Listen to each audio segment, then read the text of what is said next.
We've all been taught the rules of love. They're strict, often unspoken, and they almost always enforce a kind of hierarchy. The pyramid, really? Exactly. A pyramid with your romantic partner at the very, very top. Then maybe kids, family, a few close friends. Right. And anything that falls outside that tight little circle, like a deep connection to a place or an animal, or even an object, it gets pushed down. It's seen as lesser. And what's the result of that? It's emotional guilt. You feel like if you're investing emotional energy outside of that tiny, narrow bandwidth, you're taking away from what's supposed to matter most. You're shortchanging the top of the pyramid. Yes, and today we are here to just take that entire framework and challenge it. Completely. We're doing a deep dive into the work of Jaime Hoerricks, a PhD, and exploring this really different model of connection they call distributed intimacy. And this core concept of Gestalt love. So our mission for you, for the listener, is actually pretty simple, but I think profound. It's to understand why love, when you look at it not as this finite thing to be rationed. Not as a scarce resource. Right. But as this boundless field of connections. It doesn't dilute your affection. It actually broadens it. It makes every relationship stronger and way more resilient. And let's just get straight to the key insight here, because it really defines this whole conversation. The conventional view of love is all about scarcity. We act like there's a limited pot of emotional energy. Mm-hmm. But Gestalt love, what we're exploring, fundamentally says the opposite. It asserts abundance. Mm-hmm. And we're going to explore why embracing that idea of abundance is not just, healthier, but it's actually the foundation of a much more stable emotional life. Okay, so let's dig into that. This core idea, starting with the name, Gestalt love. It sounds a little clinical, almost like a force field of feeling or something. Mm-hmm. What are the mechanics here? What does that actually mean? Well, the sources define it with two really clear, non-negotiable characteristics. Gestalt love is, and this is a quote, field-wide, not hierarchical. Why not hierarchical? That's the whole foundation. Yeah. Think about a field of vision. Everything inside that field is just there. It's equally present, and it's all necessary for the whole picture. Okay. In our society, we spend so much energy building these vertical ladders in love. I mean, we have legal structures, social rituals, even financial benefits tied to putting one human connection, the romantic partner, at the absolute peak. Right. And that system just implies that if you invest your emotions somewhere else, you are, in some way, betraying that top connection. So Gestalt love just takes that whole vertical structure and flattens it. It's basically saying stop ranking your attachments. Precisely. The scope is just broad. It holds friends, objects, animals, places. They're all included in this emotional field.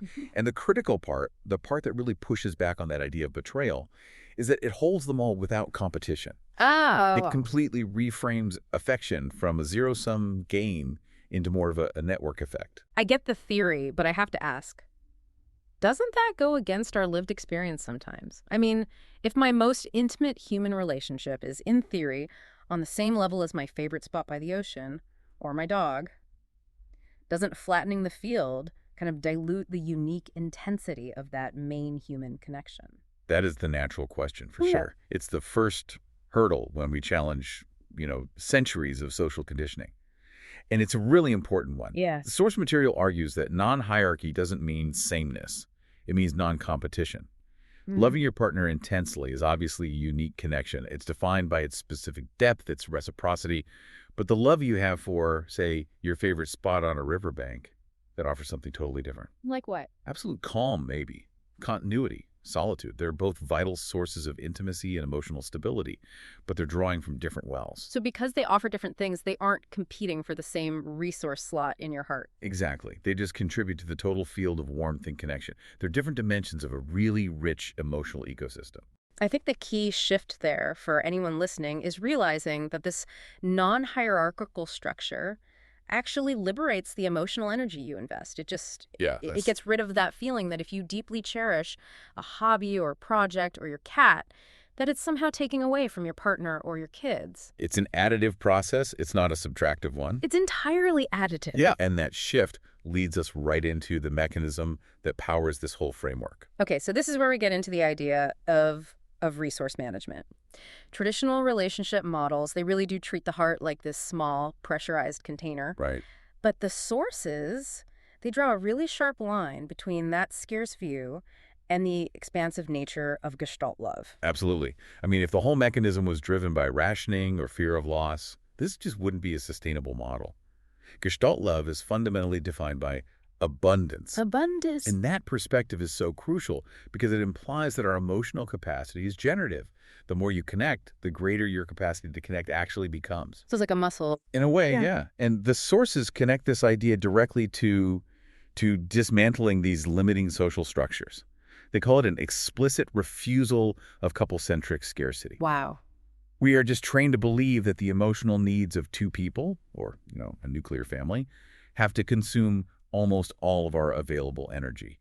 If you have deep emotional connections outside that center, society starts to question the intensity of the center. That idea of an emotional bottleneck, it's so prevalent. We're told, invest 90% of your deep relational energy into this one specific human relationship. Your spouse, your primary partner. Right. And then what happens? When that one relationship inevitably hits a rough patch or is under stress, we're left completely vulnerable. You have no backup system.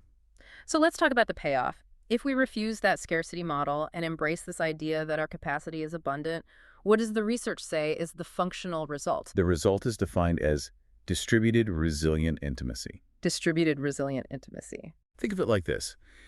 A traditional scarcity-based model is like a house powered by one single central generator. If that generator fails, The whole house goes dark. the whole house goes dark.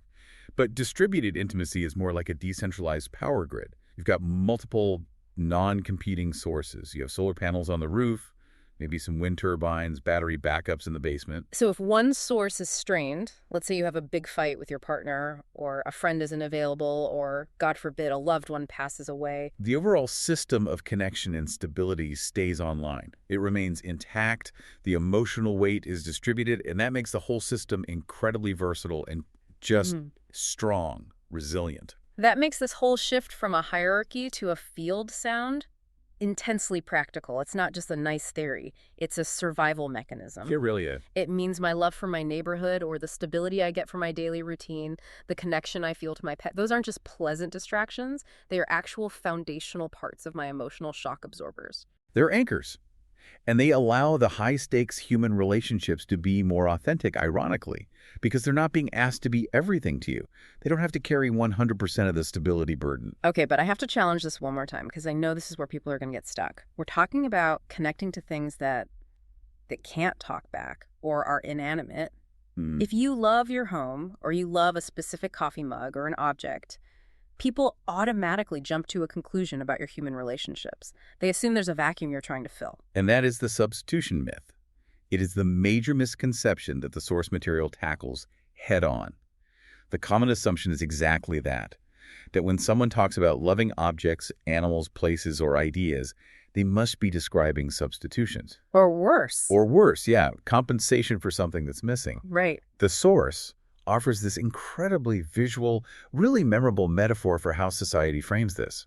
It's often viewed, quote, as if the heart were a room that failed to furnish itself properly and had to be filled with stand-ins. Wow.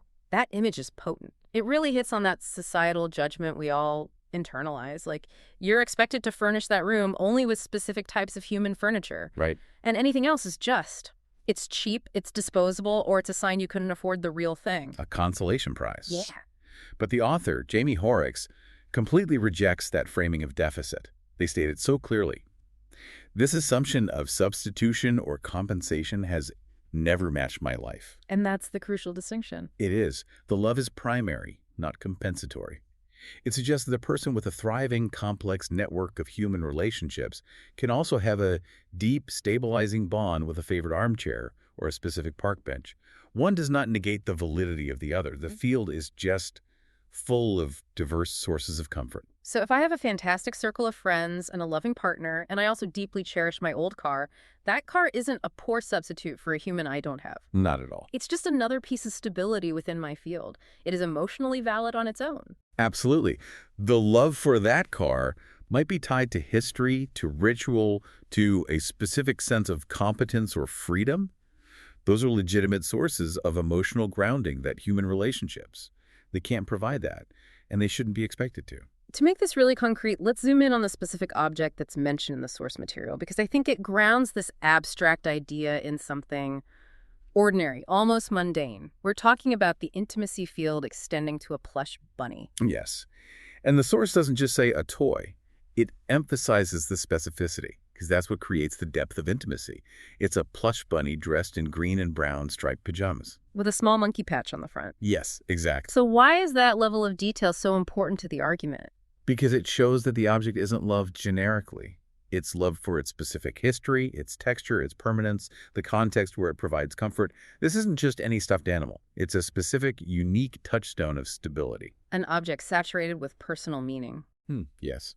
And when we acknowledge the emotional weight we give to things like that specific, familiar object, we're acknowledging that some of our deepest, most predictable comforts, the things that are always there that don't judge us, they come from sources that society usually dismisses, calls them irrelevant or, like you said, infantile. And within this Gestalt love framework, that plush bunny is just as vital to the overall distributed resilience as any other connection in the field. It lets us stop apologizing for where we find stability. It allows for profound self-acceptance. It empowers you, the listener, to value stability wherever you find it, regardless of whether it meets some prescribed societal definition of what proper intimacy is supposed to look like. So let's synthesize the journey we've been on in this deep dive. We started by challenging the whole idea of scarce hierarchical love, that one pillar structure of intimacy. And we established the counter-argument. Gestalt love, which is defined as this field-wide, non-competitive intimacy that intentionally and successfully holds friends, places, animals, and even specific objects within the same emotional orbit. And the power source for this whole system is abundance. It serves as a deliberate refusal of that couple-centric scarcity model. And that refusal leads to the practical benefit, that robust, decentralized emotional structure, distributed, resilient intimacy. And finally, and I think this is the most liberating part, we definitively dismissed that substitution myth. The love for these non-human sources is not compensation for something you lack. It's a primary, valid, and cherished component of a fully furnished emotional life. Yeah. What resonates with me the most is how this reframes stress management. Instead of running back to that one single bottlenecked relationship to fix everything that's wrong, this model suggests you can draw quiet strength from a dozen different non-competing sources you might not have even thought of as intimate before. It shifts intimacy from being this high-stakes, all-or-nothing performance centered on one or two people to a rich, supportive environment. It's a philosophy that's really designed for human thriving, not just for survival within rigid social norms. And that leads us to our final provocative thought for you to mull over. If intimacy is truly distributed and your emotional capacity really is abundant rather than scarce, what new, unexpected sources of stability and comfort might you realize you already have in your field? The ones you previously dismissed as just stand-ins. Exactly. Take a moment right now and just inventory your own field-wide connections. That favorite book you always go back to, the familiar sound of your heating system kicking on, the specific view from your window, or that one chair you always sit in. Yeah. What emotional weight do you truly assign to them, regardless of what convention dictates? And how does acknowledging that weight right now suddenly make you feel safer and more resilient?